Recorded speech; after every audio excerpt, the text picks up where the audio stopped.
проезжать вот таким вот чудесным способом. Сейчас мы не такие высокие, да?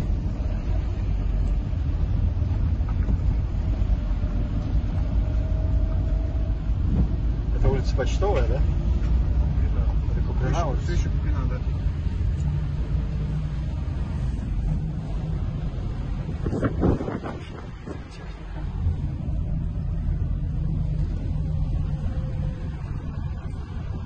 Тут сквозные дома.